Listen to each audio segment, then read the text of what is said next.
사교육비 이런 것을 봤을 때 OECD 국가 중에 1위거든요. 엄청나게 돈을 쓰는데 가성비는 꼴찌예요. 쓴 만큼 효과가 없어요. 그냥 남들이 의대 가면 좋대, 돈 많이 번대, 어떤 의미나 보람이나 이런 건 전혀 상관없이 공부를 막 꾸역꾸역 해가지고 의사가 됐는데 하다 보니까 그렇게 즐겁지가 않고 행복할 수가 없죠. 이유가 있는 공부가 진정한 공부이고 그게 교육의 목표거든요, 사실.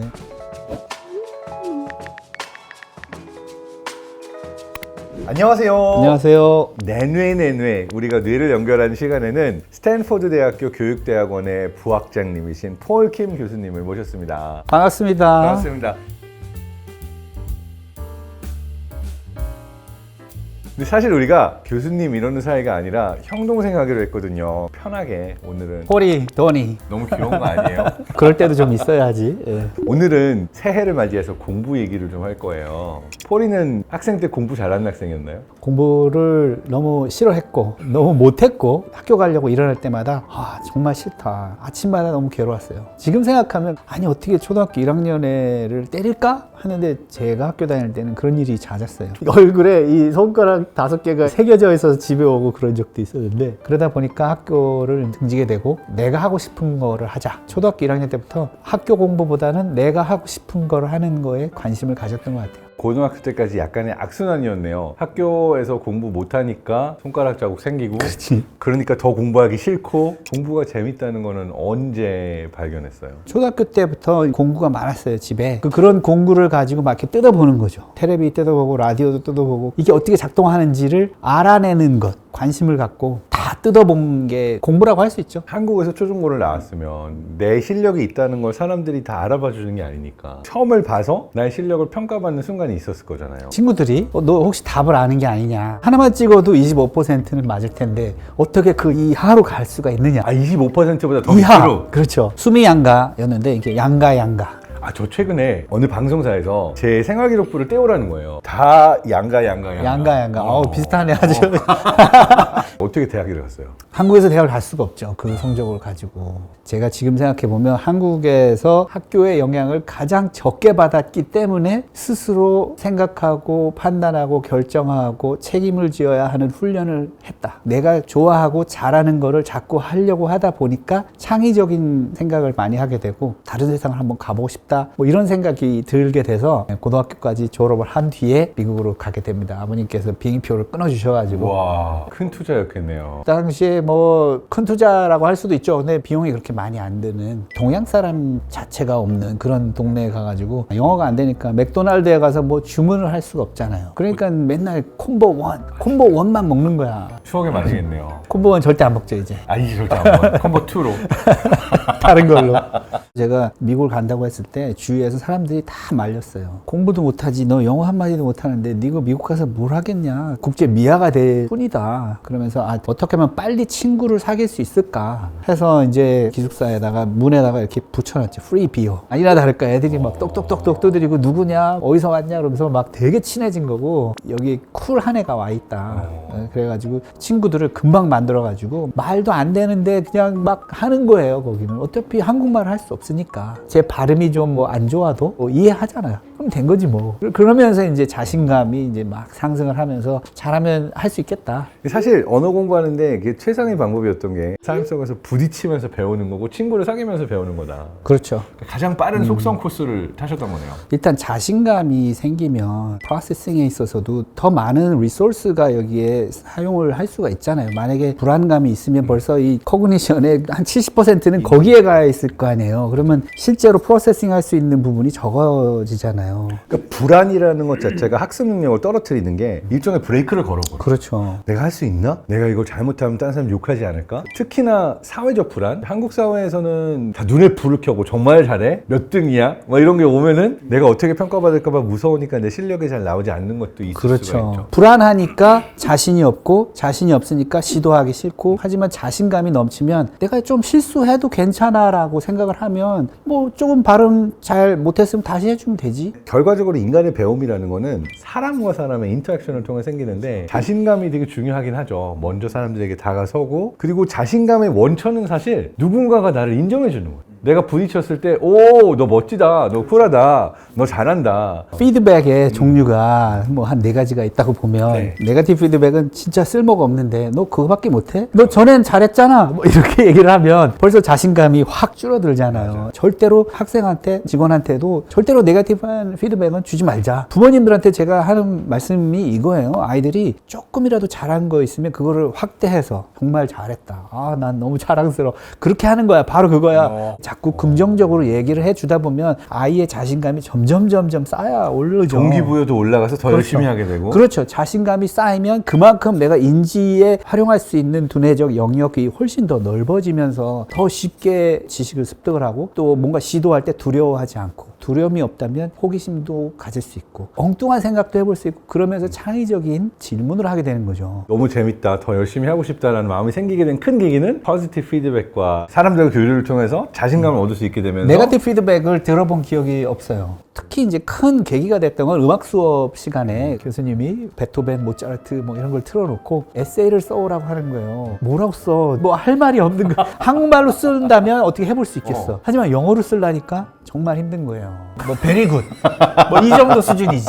그러니까 교수님이 할 말이 그렇게 없어. 그래서 제가 생각은 많은데 너무 어렵다. 그랬더니 그럼 넌 무슨 나라 말을 하는데? 그래서 한국말 한다. 그래? 그럼 한국말로 쓸 수 있어? 그랬고 쓸 수 있다. 그럼 한국말로 써와. 그래가지고 제가 에세이를 5장을 한국말로 썼죠. 교수님이 이걸 딱 보시더니 그 영안사전 가져와서 설명을 하라고. 그래서 그 하나하나 설명을 해드렸어요. 이거는 무슨 뜻이고 무슨 뜻이고 설명을 해드렸더니 괜찮은데? 너의 그 상상력과 음악적 감수성이 상당히 대단하네? 넌 단지 영어를 못할 뿐이지 음악적 감수성은 상당히 대단해. 이 수업은 영어 수업이 아니야. 이거는 음악 수업이야. 그러니까 너는 A야. A. 와. 딱! 미국에 가서 처음으로 들은 수업에서 최초로 A를 맞았다는 거죠. 이야. 와, 나도 A를 맞을 수 있구나. 계속 A를 맞고 싶은데. 그게 제가 볼 때 중요한 시작점이었던 것 같아요. 요즘은 다들 공부를 싫어하잖아요. 저 기본을 알아서 뭐해? 저게 내 삶에 무슨 도움이 되지? 여기에 대해서는 뭐라고 대답을 하세요? 공부를 왜 하는지를 알려주는 게 더 중요한 것 같아요. 이유가 없는데 왜 해? 그러면 사실 공부하고 싶지 않죠. 동기유발도 되지 않고 알고 싶다 호기심을 가지고 있다가 제가 볼 때는 그 공부의 출발인 것 같아요. 궁금한 뇌를 만들어야 되는 거죠. 나의 궁금증이 나한텐 가장 중요한 거예요. 초등학교 뭐 1학년 아이가 엄마하고 손잡고 가다가 엄마 왜 하늘은 파래? 라고 물어봤다고 쳐요. 그러면 그런 걸 왜 물어봐? 그런 바보 같은 질문을 해. 그러면 이제 그 아이는 호기심을 가질 수가 없어요. 호기심이 중요하지 않다고 생각하는 문화? 그런 거는 바보 같은 질문이야 라고 바로 레이블을 하면 사실 그 다음부터는 질문하고 싶지 않죠. 그 이야기는 누군가가 내 호기심이나 포지티브 피드백을 주는 사람이 있으면 다른 사람의 숨겨진 능력을 꺼내주는 거라고도 볼 수 있겠네요. 그러면 호기심과 질문이 창의적인 사람을 만들고 혁신을 가져오죠. 질문이 없는 문화에서는 배움도 없고 변화도 없고 혁신도 없다. 단지 남의 것을 받아들이고 복사하는 것밖에 못한다는 거거든요. 실리콘밸리에 있는 학교들을 방문을 많이 하거든요. 초등학교 1학년 애들이 이렇게 하는 질문들을 가만히 들어보면 엄청난 질문들을 많이 해요. 뭐 특허를 낼 수도 있겠다, 저 질문으로. 왜 그런가 봤더니 아이들은 뭐가 안 된다라는 그 생각이 없잖아요. 어른이 되면서 질문의 수가 적어드는 이유는 학교의 영향이죠. 질문할 필요 없다. 괜히 질문은 민폐다. 이런 식으로 자꾸 생각을 하게 되면 질문이 없는 사회가 되는 거죠. 우리나라의 학생들이 공부하는 방식을 보거나 현 세대를 진단해보면 초등학교, 중학교, 고등학교의 12년의 과정을 공부하는 게 딱 하루를 위해서 공부해요. 수능 시험을 봐서 좋은 수능 등급을 받아서 좋은 대학교에 가야 된다. 내가 가지고 있는 공부에서 나온 결과물이 딱 정해진 시간으로 나의 기회가 결정이 되고 그 기회를 놓치면 나는 4등급 인간이 되고 모두가 어떻게 보면은 공부하는 동안의 즐거움을 보기보다는 내가 그날 하루 기회가 왔을 때 잡을 수 있는 사람인가 여기에 모두가 혈안이 되어 있는 것 같아요. 수능 하나 때문에 어떤 최종 판결을 받아서 내 인생이 결정된다? 정말 무의미하다. 그거 안 봐도 상관없어요. 다른 방법 많아요. 사회로 진출할 수 있는 방법은 너무나도 많은데 이 방법만이 정도이다 라고 생각하는 것 같아요. 많은 사람들이. 수십만 명의 학생들이 다 재능이 다 다르고 관심이 다 다른데 아니야, 다 필요 없어. 너희가 뭐에 관심을 갖든 뭘 잘하든 앞으로 어떻게 가든 상관이 없어. 이 시험을 통과해야 돼. 그거예요. 그러니까 얼마나 잘못된 이 제도인 거예요. 벌써 거기서부터. 학생들이 수능 때문에 열등감을 갖는다든지 이럴 필요가 전혀 없다. 수능이 아니더라도 다른 많은 길이 있다라는 거를 먼저 말씀드리고 싶고요. 사교육비 이런 것을 봤을 때 OECD 국가 중에 1위거든요. 엄청나게 돈을 쓰는데 가성비는 꼴찌예요. 쓴 만큼 효과가 없어요. 그 다음에 우리나라에 우울증 환자도 많고 자살률이 상당히 심해요. 거기다 인공지능이 나와서 이제 엄청난 일들이 이제 다 자동화가 될 건데, 지금의 시스템은 과거 산업 시대에 빨리 뭔가를 만들고 했을 때는 그런 것들이 잘 됐지는 모르겠지만 이제 앞으로는 그런 시대가 아니거든요. 근데도 그냥 해오던 대로 그 수능 제도를 가지고 계속 가야 된다? 이거는 말이 안 되는 거죠. 창의적인 생각, 창의적인 질문을 통해서 새로운 것을 만들어내고 문제 해결 능력을 쌓게 하는 그런 능력들이 훨씬 더 중요한 사회가 되어 있기 때문에 아주 심각한 상황이라고 저는 보고 있어요. 교육자로서 그런 생각을 하고 있고, 수능을 당장 없애라. 그 다음에 초등학교부터 창업, 창직, 창의에 대해서 더욱더 강조한 커리큘럼을 갖고 와라. 그리고 그 아이들에게 디자인 스페이스, 메이커 스페이스를 줘라. 이런 말을 하고 싶어요. 그 아이들이 초등학교 때부터 이미 창업, 창직, 창의적인 솔루션을 만드는 이런 것들을 하다 보면 그 아이들이 고등학교 나이까지 가면 이미 뭘 하고 싶은지를 정확히 알 거고, 뭘 만들고 싶은지 이런 것들을 이미 알 거기 때문에 다 의과대를 가야 된다든지 이런 생각을 하지 않아도 될 거라고 생각을 하고요. 내 가치를 평가받는 시스템 자체가 전반적으로 다 바뀌어야 된다고 생각해요.